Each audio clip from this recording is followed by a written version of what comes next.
А ничего.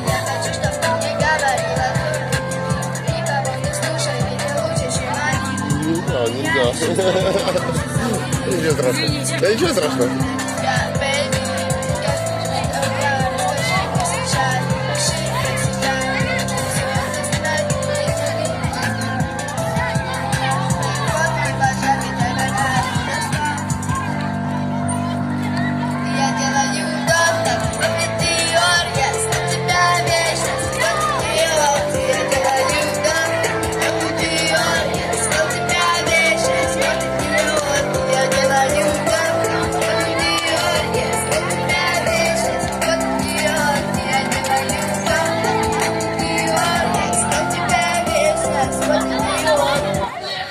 Ну що ж, ми аплодуємо нашій останній учасниці другого відбору. Ну що ж, всіх тих, хто тільки що виконував пісні, я попрошу зараз підійти до мене. Ті, хто виконував в дуетах, ті, хто виконував, і стати в одну красиву лінію, щоб вас бачили всі наші глядачі. Тобто обличчям повертаємося до наших глядачів. І так, всі, хто виконував пісні.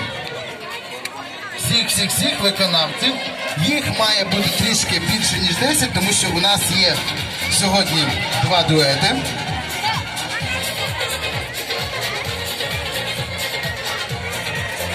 Ну що, розтягуємося трішки. Ну що ж, давайте красиво підрівняємося, посміхнемося нашим глядачам, помахаємо їм правою ручкою глядачам, да. Тому що зараз саме наші глядачі вирішать, хто ж вийде у нас в фінал. А давайте зараз їм усім пошлемо повітряний поцілунок. Давайте всі учасники зараз шлють повітряний поцілунок нашим глядачам. Поїхали на рахунок 3. Повітряний поцілунок, знаєте, як роблять? Отак, да? Отак красиво. І шлемо усім глядачам, щоб вони за вас вболівали. Ну що, дуети, я попрошу взятися за ручки, щоб я бачив, що дуети у нас 2 сьогодні дуета. І так, поїхали, шлемо повітряний поцілунок. Да, повітряний поцілунок. А бачите, глядачі не зловили ваш повітряний поцілунок. Ви гарніше його шліть, отак, прям від душі, отак шліть. Повітряний поцілунок, да. А глядачі мають його ловити до себе, щоб ви побачили, хто ж зловив ваш повітряний поцілунок. Ну що, готові? На рахунок 3. 1, 2, 3. Шлемо поцілунок. Молодці. Добре.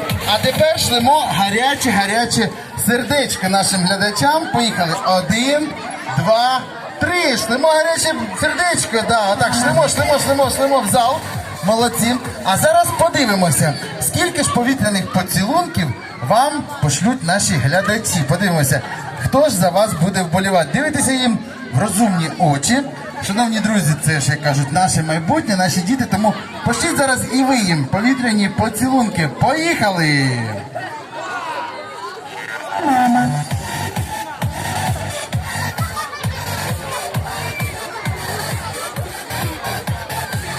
Ну що ж, давайте ще раз, шановні глядачі, підтримаємо оплесками наших талановитих дітей, наших талановитих учасників. Оплески подаруємо так. А я нагадую, що сьогоднішній захід